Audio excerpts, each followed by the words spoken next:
Hello, hello, it's Shayla. All right, it's been a day. It's been several days. Oh, I'm so exhausted, but I wanted to get on here and make an update. I think the last long form video I made, I shared that my family and I were about to be evicted. Oh, I'm looking rough and greasy. This is sweat, y'all. I've been working. But what was I saying? So yeah, I shared that my family and I, we were going to be evicted, and we had until August the 9th to leave our residence. And so today is August the 8th, Tuesday, August the 8th. And like I said, I've been working. I am exhausted. I was able to get temporary housing for my family and I, so I'm so grateful to God for that. I got the keys. It's just been one challenge after the next, but thank God I have the keys. I am currently sitting on the floor. That's how tired I am, in the new temporary housing unit, and it's very nice. Let me see if I can. I'll make sure to include, let's see. I'm gonna make sure I include some footage or a screenshot or something of it.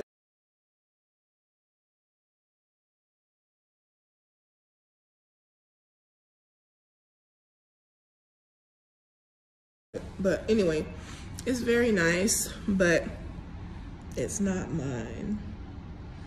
I thank God that I still have, that my family and I, we have a place to stay.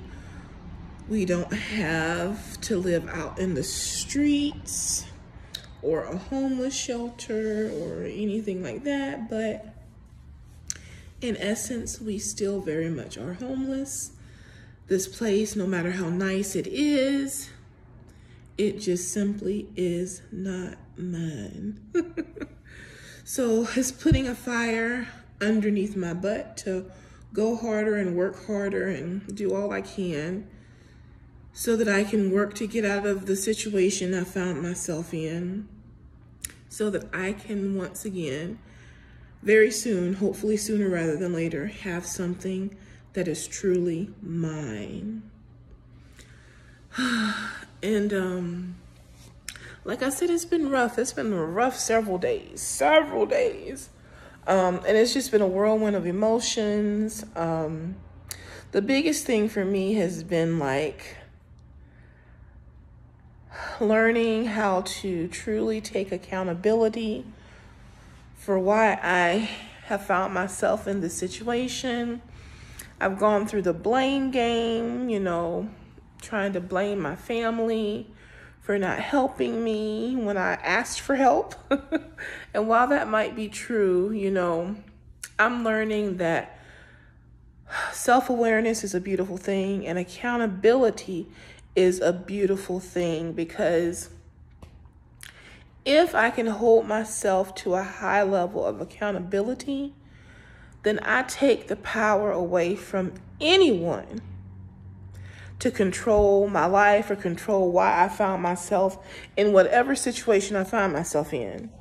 So if I can own the part I played in getting myself to where I find myself at currently in life, then that means I possess the power to change my circumstance. But if I continue to just play the victim and point fingers at you did this and you didn't do that, or they didn't do this, then that continues to give them or the other person or whoever they are the power to control my life. And so I'm learning that. I'm taking my power back. I'm realizing the mistakes that I have made. And now that I am facing it, because it's a hard pill to swallow, I'm not gonna lie. It's a very hard pill to swallow when you have found yourself, it almost feels like rock bottom, but when you have found yourself in a really tough situation, it's a hard pill to swallow, admitting that you You and only you are the reason why you ended up where you are. So that's where I'm at. It's a tough pill to swallow, but I'm swallowing it because, again, no one but me. I don't want to give the power to anyone but me, so that I am the only one that also has the power to change my life. My come up and my bounce back is going to be hella fierce. I'm telling you. It is. And so I'm trying to, it's a daily exercise, daily mental exercise, because it's not always easy. And I go through, like I said, a wave of emotions. The biggest thing for me, without exposing them or exposing too much, because we're talking about family that I truly love. Look at me, still trying to protect them. Lord, deliver me. But anyway, the hardest thing for me is like finding myself in this position. And even though I was able to find temporary housing, at the moment I am still the only one bringing in any income. The only one. And so I know that that needs to change. I see the family that I had asked for help. They're trying to find employment, and now they're like in a panic mode, and they're like, I want to do all I can to help to make sure that we're secure. I want to do all I can to make sure this never happens again. And while I'm so happy, it's still a part of me. I'm still fighting against being really very pissed off. I'm not gonna lie, extremely pissed off. And I don't know how healthy it is to continue to live under the same roof as someone that you feel has violated you, because the family that I live with, they were actually living with me. I opened up my door to them because they found themselves in a hard place.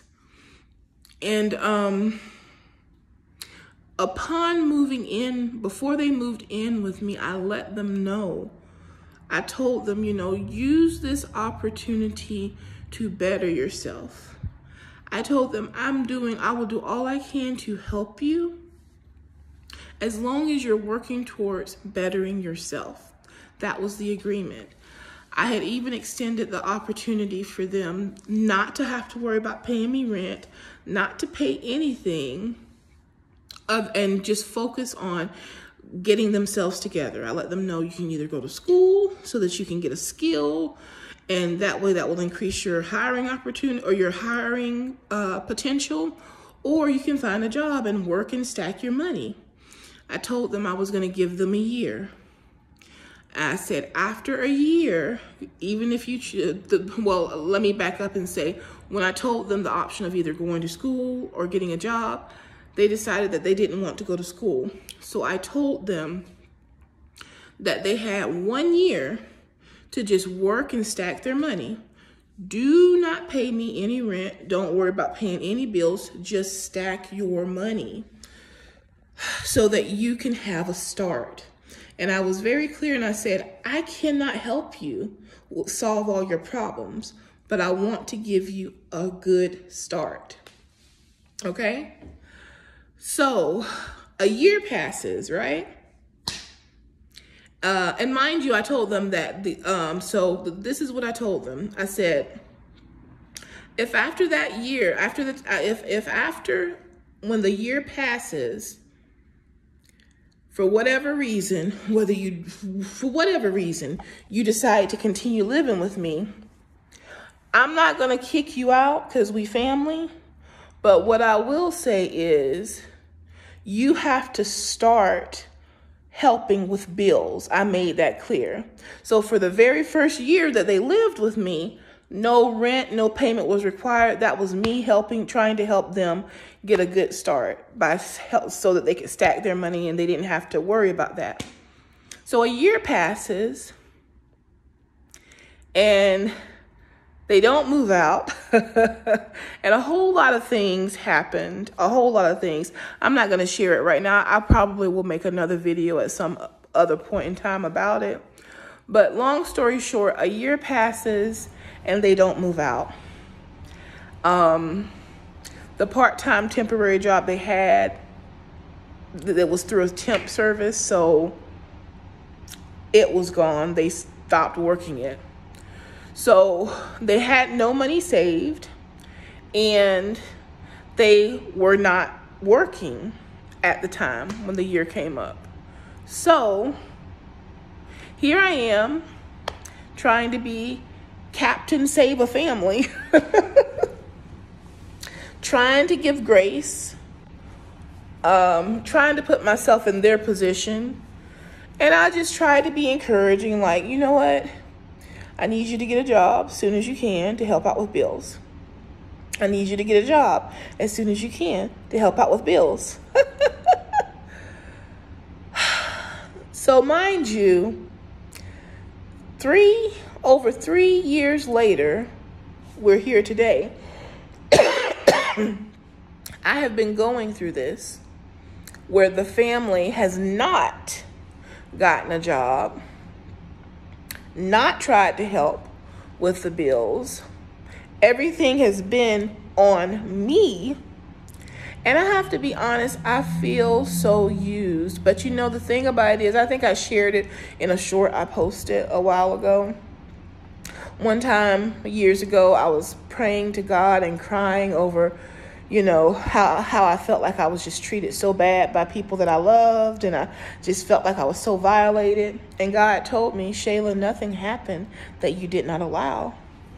And so I remembered that. And when it comes to this current situation, it's my fault. I allowed it. Here I was thinking I was trying to be, trying to be kind, trying to be gentle, trying to be soft with the family, when really and truly I should have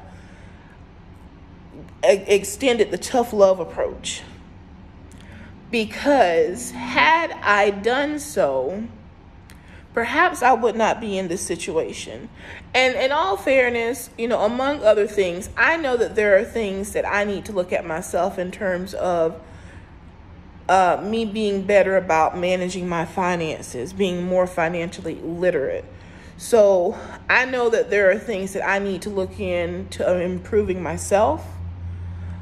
But in addition to that, I also know that had I not been and now I know that I was an enabler.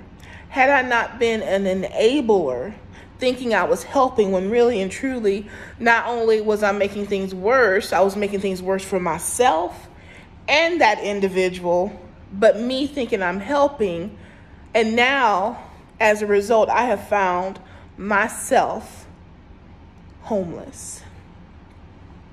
So I'm really working on having a good attitude about it, changing having a positive mindset about it, and just, again, taking full accountability about how I got here, why I got here, and what I need to do to not get here again.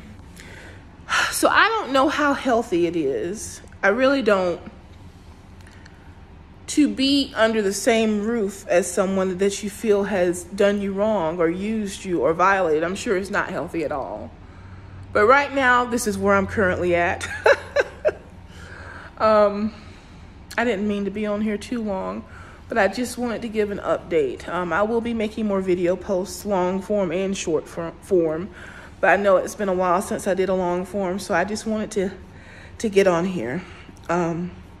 Well, in spite of it all, I don't know, some of you may be experiencing the same situation or similar, or something completely different, but it's still a hardship. No matter what, y'all, work on staying positive and taking accountability. That's the biggest thing. I know, and it may very well be true that someone did you wrong. I'm not denying, we want to be clear. We don't want to deny that, but we also have to take responsibility for the part we played to get us in the situation we are. Because when we do, that's when we take our power back. So y'all continue to follow me, continue to follow my journey, because like I said, and I will continue to say it, my bounce back is going to be hella fierce. This is not the end of my story. So y'all be blessed, and I will see you later. Bye.